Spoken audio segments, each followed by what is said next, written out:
Serbia used to have a wealth of Islamic architecture, libraries, archways, everything. There used to be 300 mosques, but all but to have been reduced to rubble. The Muslims have never had an easy time there. They hate us. 150,000 Muslims were massacred in the First World War. 40,000 died in the first 3 months. Why? Because their religion was Islam. In October 1929, the Kingdom of Serbo-Croatia became the Kingdom of Yugoslavia. And 10 years later, the Second World War broke out. The Kingdom of Yugoslavia disintegrated, with Serbia and Croatia plunged into a terrible civil war, fighting over the division of Bosnia and Herzegovina. It was during this war that the notorious Serb gangs, the Chetniks, were formed. They killed tens of thousands of Muslims in horrific massacres under the pretext of defending the Serbian kingdom. And from 1941 to 1945, the Muslims were once again exposed to a period of slaughter and of flight from their homes.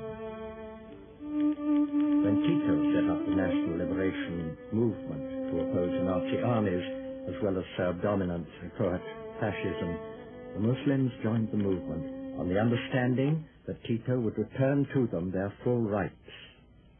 He set up an interim government in Bosnia on the 29th of November 1943. 2 years later, to the day, he announced the establishment of the Federal Republic of Yugoslavia. Within a year, Tito had reneged on his agreement with the Muslims. The wealth of the wax crusts was confiscated, the remaining institutions of Islamic law and learning were closed, and the Muslim newspapers were forced to shut down. Muslims had set up a cultural and religious organization called the Movement of Muslim Youth. This was savagely attacked and destroyed. The prisons were full of the Muslim faithful, and once again the Muslims found themselves living in a period of suffering, this time under communist rule. This period lasted until the death of Tito, when the winds of change began to blow through Yugoslavia. In March 1990, with Muslims facing a new period of repression in which their rights were again removed, a Muslim lawyer and thinker called Ali Izetbegovic, who had languished for 12 years in communist prisons, set up the Democratic Labour Party. In October of that year, the people of Bosnia and Herzegovina chose him to be their president. The Muslims breathed a sigh of relief at the prospect of living in peace and being able to recover from their wounds. It was not to be. With the announcement by Croatia and Slovenia of their independence from Yugoslavia, war broke out in those states.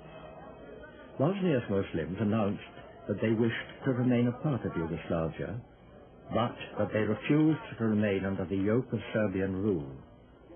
Following a referendum on the 1st of March 1992, Bosnia finally announced its independence.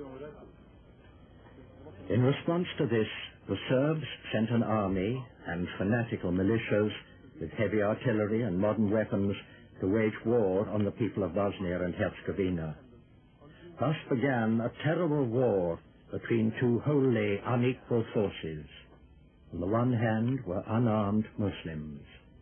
On the other, the Serbs, with the Yugoslav army, the fourth most powerful in Europe, at their disposal. Pumped up with satanic pride, they carried out rape and slaughter while destroying the mosques.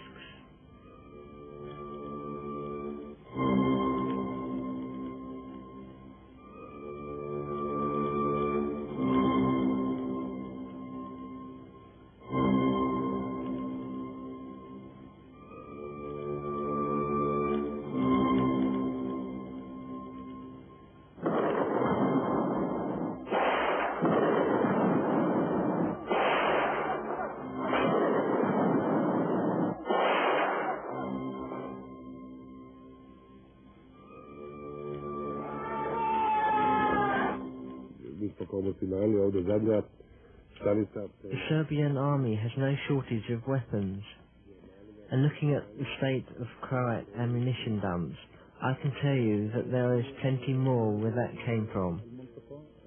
But what about the Muslims? Nothing. We have nothing. No one helps the Muslims. Let us not forget that the Serbs are one of Europe's most formidable armies, and this hasn't happened simply overnight. It has been this way for over 400 years. These people are worse than the Shayateen. It's strange, how the relationship with the West has always been good. Yet now even the West cannot understand these devils.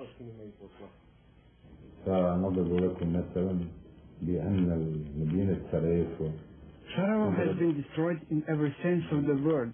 The 132 cannons daily pound our heritage into rubble. The buildings left physically intact and destroyed in other ways. Most are regularly turned into brothels. Once again, the Muslims found themselves living in a period of suffering, a period of expulsion from their homes, a period of massacres. I have to go. This is my town. I born here. And my child born here. And my father is named here. I have to left everything.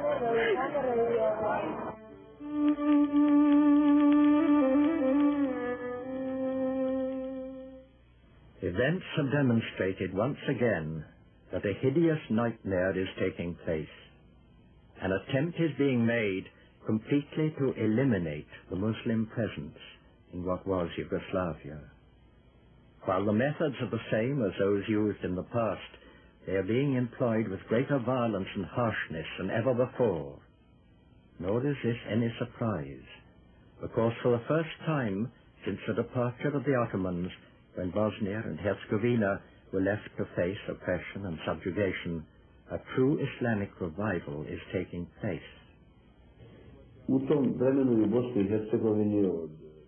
The Serbs have been waiting for over 20 years to do what they are doing to us now.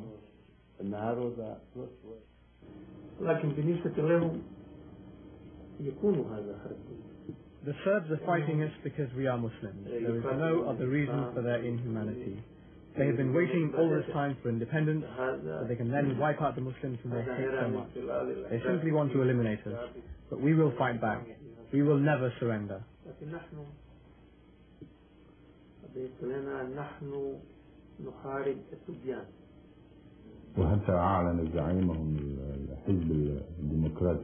There is a conspiracy against Islam in this land. Anything related to Islam is wiped out without trace. The methods employed against the Muslims, which they have had to endure time and time again, are those of mass slaughter, forced evictions, and compulsory conversion. False stories are spread to denigrate Islam and Islamic beliefs, thereby harming those Muslims who survive the physical violence. This is a familiar pattern. History tells us that the end of the First World War brought with it the destruction and plunder of over 280 villages in Bosnia and Herzegovina and the death of thousands of Muslims.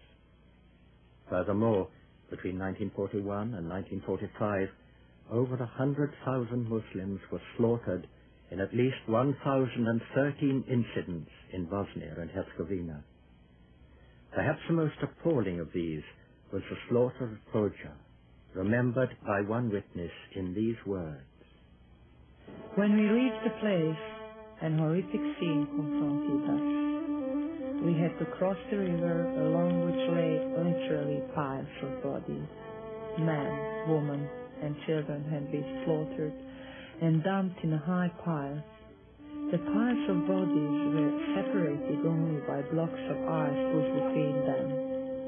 To the guts in the blocks of ice we could see mutilated hands and feet. Here and there lay bodies which had swollen up. Birds of prey were busy with their spoils, and the air was filled with a terrible stench. The river was so full of bodies that some were being washed up on the bank.